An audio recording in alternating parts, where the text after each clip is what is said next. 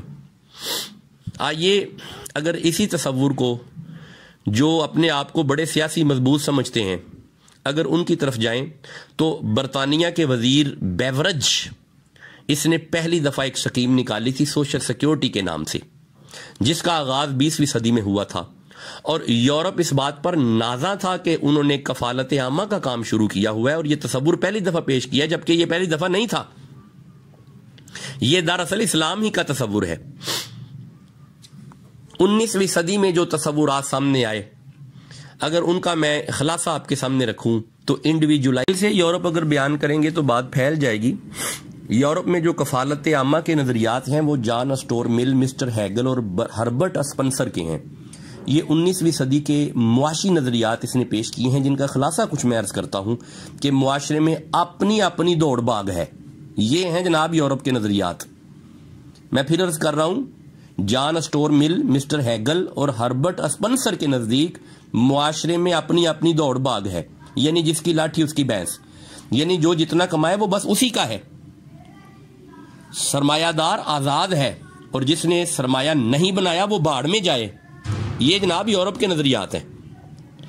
میں گزارش کیا کرتا ہوں کہ یورپ اپنی ترقی کی تاریخ کو ہمیشہ یونان سے شروع کرتا ہے، اور یورپ نے 16ویں، 17ویں، 18ویں، 19ویں صدی میں جو نظریات دیے ہیں وہ یہی ہے کہ جس کی لاٹھی اس کی بھینس، جس نے جو کمایا وہ۔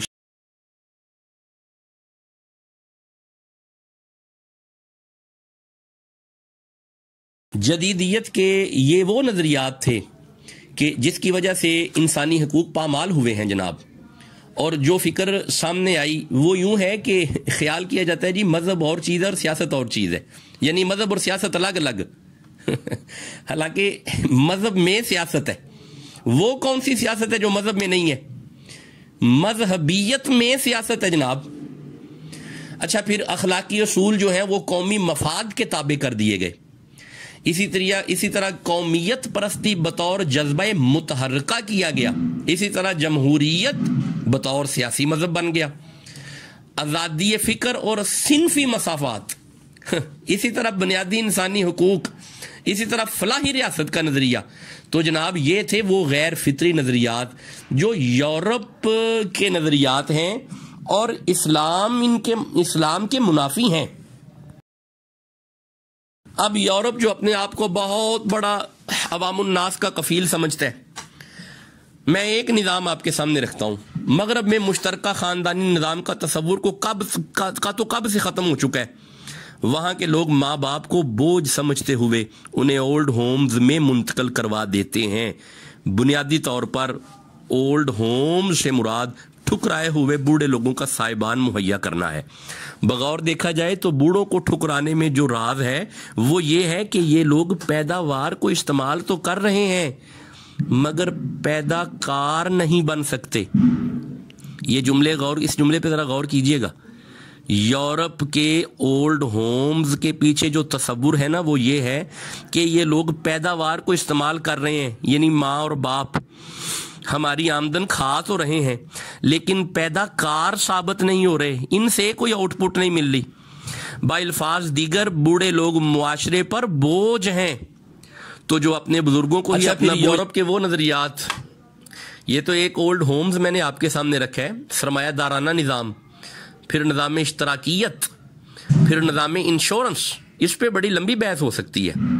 المختصر یہ سب کچھ اہل مغرب کے جو تصورات ہیں کفالت عامہ کے متعلق بالکل کمزور اور بے بنیاد ہے۔ دراصل یہ غیر فطری اور ہوائے نفس کے تابع ہیں جن میں انسانیت۔ الہامی مذاہب کی طرف جاتے ہیں۔ الہامی مذاہب میں آپ جانتے ہیں کہ مذاہب دو طرح کے ہیں، ایک ہیں الہامی اور ایک ہیں غیر الہامی۔ الہامی مذاہب میں یہودیت ہے، عیسائیت ہے اور اسلام ہے۔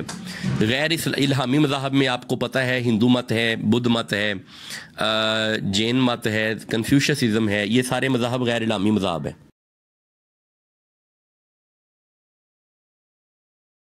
اگر کفالت عامہ کے تصور کو ان مذاہب میں دیکھا جائے، ایک بات پکی ہے کہ کسی بھی مذہب کی فکر کو اگر دیکھنا ہو تو اس کے مقدس ادب کو دیکھا جاتا ہے. یعنی الہامی مذاہب وہ ہیں جن کے پاس قوانین کتب الہیہ یا صحائف کی صورت میں آئے ہیں. یہ کتب یا صحیفے ان مذاہب کے عقائد کو بیان کرتے ہیں، مگر بدقسمتی ہے کہ ما سوائے قرآن حکیم کے یہ تمام کتب امتوں نے تحریف کر ڈالی ہیں.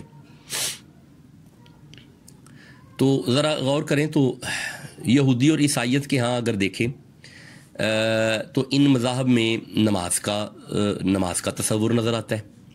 تو جہاں پہ آئیے قرآن کی ایک آیت دیکھتے ہیں. اللہ کریم سورہ بقرہ میں فرماتے ہیں بسم اللہ الرحمن الرحیم وَأَقِيمُوا الصَّلَاةَ وَآتُوا الزَّكَاةَ. تو یہ آیت قوم بنی اسرائیل سے متعلق ہے. اللہ فرماتے ہیں اور ہم نے قوم بنی اسرائیل سے اقرار لیا کہ نماز قائم کیے رکھنا اور زکوٰۃ دیتے رہنا. تو میرے دوستو اسی طرح اگر تورات کی طرف جائیں تو معلوم ہوگا کہ بنی اسرائیل پر زمین کی پیداوار اور جانوروں میں 1/10 یعنی 10واں حصہ ہوتا تھا. اسی طرح ہر 20 برس یا اس سے زیادہ عمر والے پر خواہ وہ امیر ہو یا غریب ہو آدھا مسکال دینا واجب ہوتا تھا. اس دور میں دراصل دولت زیادہ تر فصل اور جانوروں کے لین دین میں تھی اور سونا چاندی وغیرہ کے سکے بہت کم تھے، اس لیے ان کا زیادہ تذکرہ نہیں ملتا. اسی طرح جناب عیسیٰ علیہ السلام کے مذہب میں بھی زکوٰۃ مشروع تھی. آئیے قرآن پڑھتے ہیں جیسے قرآن نے یوں بیان کیا. سورہ مریم کی آیت لیتے ہیں. ارشاد ہوتا ہے وَأَوْصَانِي بِالصَّلَاةِ وَالزَّكَاةِ مَا دُمْتُ حَيًّا، اور تاکید کی گئی مجھ کو نماز کی اور زکوٰۃ کی جب تک میں رہوں جیتا. یہ عیسیٰ علیہ السلام فرما رہے ہیں. یعنی جناب عیسیٰ علیہ السلام نے موسوی شریعت میں بظاہر کوئی ترمیم نہیں کی بلکہ ان کی روحانی کیفیت پر زیادہ زور دیا. کفالت عامہ کے نظام کے بقا کے سلسلہ میں آئیے ذرا انجیل لوکا سے دیکھتے ہیں. انجیل لوکا میں ہے جو اپنا عشر نمائش اور فخر کے لیے دیتا ہے اس سے وہ شخص بہتر ہے جو اپنے قصور پر نادم ہے. یعنی انجیل لوکا میں بھی اس نے معاشرت کے لیے کفالت عامہ کا تصور ہے. بین ہی اسی طرح آئیے انجیل کے ایک اور باب کی طرف اگر جائیں تو ایک مقام پہ ارشاد ہوتا ہے اگر کوئی دولت مند ہیکل کے خزانہ میں اپنی زکوٰۃ کی بڑی رقم ڈالے اور اس کے مقابلے میں کوئی غریب بیوہ خلوص دل سے 2 دمڑی ڈالے تو اس کی زکوٰۃ کو رتبہ اس دولت مند کی زکوٰۃ سے کہیں بڑھ کر ہے. تو معلوم ہوا کہ اسلام سے قبل دیگر مذاہب میں بھی کفالت عامہ کے لیے زکوٰۃ کا نظام موجود تھا. اچھا میں آپ کو ایک شبلی نعمانی کا اقتباس آپ کے سامنے رکھتا ہوں. شبلی نعمانی لکھتے ہیں کہ دیگر مذاہب میں اور اسلام میں اہم فرق ہے کہ دیگر مذاہب کے مقدس ادب سے بھی زکوٰۃ یا عشر کا ذکر تو ملتا ہے مگر رقم اور مدت کا تعین کا صریحاً حکم نہیں ملتا. مگر یہ کمال فیض نبی معظم صلی اللہ علیہ وآلہ وسلم کی شریعت کاملہ کا ہے کہ ہر مسئلہ کو کھول کھول کے بیان فرما دیا. یعنی نہایت احسن انداز کے ساتھ دولت کی فطری اور طبعی ذرائع کا تعین کیا اور ہر ایک کے لیے زکوٰۃ کی مناسب شرح مقرر کر دی.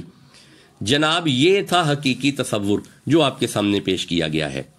جبکہ موجودہ عیسائیت کا اگر دور دیکھیں تو عیسیٰ علیہ السلام کی تعلیمات کا تعلق ہی نہیں ہے. یاد رکھیں کہ موجودہ عقائد اور نظریات سینٹ پال کی تخیلات ہیں. یہ سینٹ پال وہ ہے کہ جس کی عیسیٰ علیہ السلام سے کوئی ملاقات ثابت نہیں ہے. سینٹ پال نے نہ تو عیسیٰ علیہ السلام کو دیکھا تھا اور نہ ہی آپ سے کوئی استفادہ کیا. اس کا نام پہلے سال تھا اور بعد میں پال تھا. یعنی پہلے اسے سال کہتے تھے بعد میں اسے پال کہنے لگے. اس نے انجیل مقدس کے عقائد اور تصورات کو خلط ملط کر کے عیسائیت کے سامنے پیش کیا ہے. یعنی اس بندے نے عیسائیت کے صحیح نظریات میں ترمیم کی ہے اور ہندو مت اور تو مت کے نظریات اس نے پیش کیے ہیں. اس کے مذہب کی بنیاد ترک دنیا ترک لذات پر قائم ہے. نحنو نرزقہم، بے شک ہم ہی ان کے رزق کے ذمہ دار ہیں. اپنی گفتگو کو اب سمیٹنے کی طرف آتے ہیں. اب سوال پیدا ہوتا ہے کہ کفالت عامہ کا ذمہ دار کون ہے؟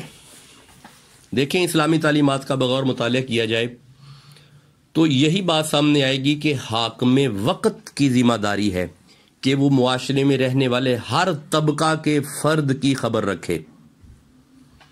میں یہ بات اصل میں قرآن کی ایک آیت سے پیش کر رہا ہوں۔ میں سورہ طٰہٰ کی ایک آیت مجیدہ تلاوت کرتا ہوں۔ یہ 20 نمبر سورہ کی 132 نمبر آیت ہے۔ ارشاد ہوتا ہے بسم اللہ الرحمن الرحیم وَأْمُرْ أَهْلَكَ بِالصَّلَاةِ، اے رسول، اے نبی معظم، اپنے لوگوں کو نماز کا حکم دیجئے۔ وَاسْتَبِرْ عَلَيْهَا، اور خود بھی اس پر جمے رہیے۔ آگے ارشاد ہوتا ہے لا نسألک رزقا، ہم آپ سے رزق کا سوال نہیں کرتے، نحن نرزقک، بلکہ ہم آپ کو رزق دیتے ہیں۔ اب آئیے اسی آیت مجیدہ کو اگر غور سے دیکھیں تو اس میں کا ضمیر واحد ہے۔ اللہ نبی معظم سے فرما رہا ہے کہ اے رسول، اے ہمارے حبیب، ہم آپ کو رزق دیتے ہیں۔ اب امام بخاری کی وہ حدیث پڑھیں واللہ یعطی وانا قاسم، رسول فرماتے ہیں کہ اللہ مجھے رزق دیتا ہے اور میں تقسیم کرتا ہوں۔ اس حدیث کو سننے کے بعد ایک معروف مفسر قرآن تدبر القرآن جن کی معروف تفسیر ہے، آپ علامہ امین حسن اصلاحی رحمہ اللہ ہیں، آپ لکھتے ہیں کہ لفظ اہل وسیع معنوں میں آتا ہے۔ اس آیت میں جو لفظ اہل ہے نا، اس کے معنی وسیع ہیں۔ اہل میں وہ سب لوگ آ جاتے ہیں جو بھی اس کے ساتھ تعلق رکھتے ہیں۔ اب اس آیت مجیدہ میں نرزقک میں ضمیر خطاب واحد پر نظر آتی ہے۔ یہ نہیں فرمایا کہ ہم تم کو اور تمہارے لوگوں کو روزی دیں گے، بلکہ فرمایا کہ ہم تو تم کو روزی دیں گے۔ حضرت صلی اللہ علیہ وآلہ وسلم سے یہ خطاب اسلامی کنبہ کے سربراہ اور قیم کی حیثیت سے ہے۔ جب کنبہ کے قیم سے یہ خطاب، یہ وعدہ کیا جا رہا ہے تو یہ ظاہر ہے کہ اس کے پورے کنبہ یعنی تمام مسلمانوں کے لیے کیا جا رہا ہے۔ اسلامی نظام میں خلیفہ اور حکمران کی حیثیت پورے اسلامی کنبہ کے قیم کی ہے، اس لیے اسے کنبہ کے ایک ایک فرد کی اسی طرح فکر رکھنی پڑتی ہے جس طرح ایک کنبہ کا سربراہ اپنے بچوں کی خبر رکھتا ہے۔ ہاں، اس تصور کو اگر دیکھنا ہے تو یہ صحیح تصور صحابہ کی زندگی میں نظر آتا ہے۔ اس آیت اور تفسیر کو دیکھتے ہوئے ایک فرمان میں آپ کے سامنے رکھتا ہوں۔ امام بخاری نے لکھا ہے اس حدیث کو، رسول عربی صلی اللہ علیہ وآلہ وسلم نبی معظم، نبی مہربان فرماتے ہیں جس بندے کو اللہ نے حکمران بنایا اور اس نے رعایا کے ساتھ خیر خواہی برتنے میں کوتاہی کی تو وہ جنت کی خوشبو بھی نہیں پائے گا۔ حدیث نبوی سننے کے بعد آئیے فرمان حضرت ابو بکر، فرمان فاروق اعظم سنیں۔ اسے امام ابن جوزی نے لکھا ہے، حضرت فاروق اعظم فرماتے ہیں جو مال کا ضرورت مند ہو وہ میرے پاس آ جائے، اللہ نے مجھ کو خازن اور تقسیم کرنے والا بنایا ہے۔ حضرت عمر کا ایک قول یاد کریں، آپ نے فرمایا اگر نہر کے کنارے خارشی بکری سال میں چھوڑ دی گئی کہ وہ بیماری کی حالت میں مر جائے تو عمر سے اس کا بھی پوچھا جائے گا۔ جناب سلمان فارسی حکومت کی تعریف یوں کرتے ہیں، حضرت سلمان فارسی رضی اللہ تعالیٰ عنہ فرماتے ہیں خلیفہ وہ ہے جو اللہ کی کتاب کے مطابق فیصلہ کرے اور رعایا کے ساتھ ایسی شفقت کرے جیسی کہ وہ اہل و عیال کے ساتھ کرتا ہے۔ یہاں تو حالات یہ ہیں کہ بھائی میرا گھر تو 2 لاکھ میں بھی نہیں چلتا اور مزدور 15,000 روپے ہے، 10,000 روپے ہے۔ کوئی اشارہ کر رہا ہوں اگر آپ کو سمجھ آ جائے تو۔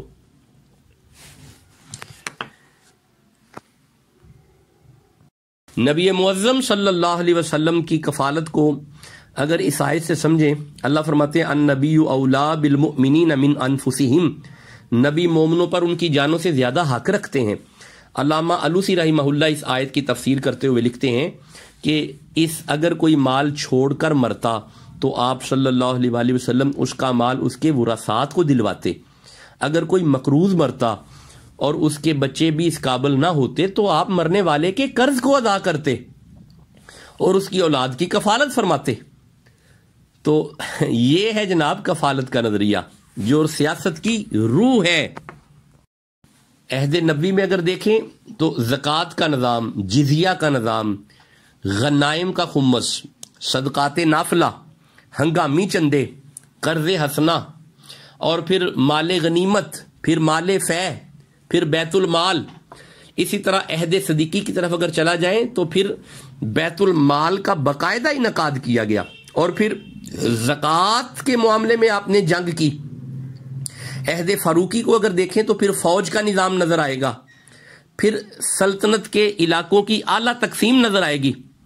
حضور حضرت فاروق اعظم خود مسجد نبی میں بیٹھتے اور مسائل سنتے اور حل فرماتے، اور پھر آپ کا وہ رات کا گشت کرنا، پھر بھوکے تک کھانا پہنچانا، اور پھر اپنے پیٹ کے درد کی شفا کے لیے زیتون کا تیل پورے مدینے میں تقسیم کرنا. جناب یہ ہے کفالت اور یہ ہے سیاست کی روح. انسان تو انسان رہے، جانوروں کی کفالت پہ آپ نے فوکس کیا.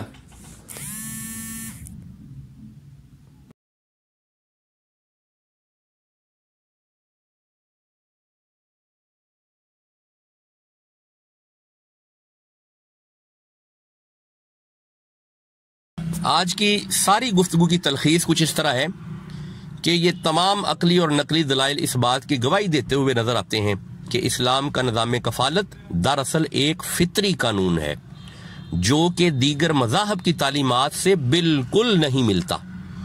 اس نظام کی ہماگیری اور عمیق نظری نے ماضی میں ہمیشہ پوری دنیا پر اپنی بالادستی قائم رکھی ہے، اور یہ ہماری ذاتی رائے نہیں ہے جناب، بلکہ مخالفین نے بھی اس بات کا اعتراف کیا ہے. یہ فقط اسلام کے ہی نظام کفالت کی جامعیت ہے کہ اگر اس کو کسی خطہ پر نافذ کر دیا جائے تو اس خطے میں سڑکوں پر گداگروں کی بھیڑ نظر نہیں آئے گی. اس کی وجہ یہ ہے کہ یہ وہ مذہب ہے جو خود پیٹ پر پتھر باندھ کر دوسروں کو کھلانے کا درس دیتا ہے. کیا خوب کسی نے کہا، یہ پہلا سبق تھا کتاب خدا کا کہ ہے ساری مخلوق کنبہ خدا کا. اسلام نے مسلم معاشرے کے معاشی بوجھ کو اس حکیمانہ انداز میں تقسیم فرمایا ہے کہ خلوص دل سے اس پر اگر عمل کیا جائے تو کوئی فرد بھی بھوکا اور بے گھر نہ رہے گا. اللہ کریم ہمیں سمجھنے کی توفیق عطا فرمائے کہ روح سیاست دراصل دوسروں کی پرورش کرنے کا نام ہے. روح سیاست عوام کے پیٹ کو پالنے کا نام ہے، نہ کہ عوام کے پیٹ کو کاٹنے کا نام ہے. اب آج کے ساری لیکچر کو ذرا سسٹم سے موازنہ خود کیجئے گا تو سمجھ آئے گی کہ ہم کس حد تک اسلام سے دور ہیں اور ہمارا نظام کس حد تک اسلام سے دور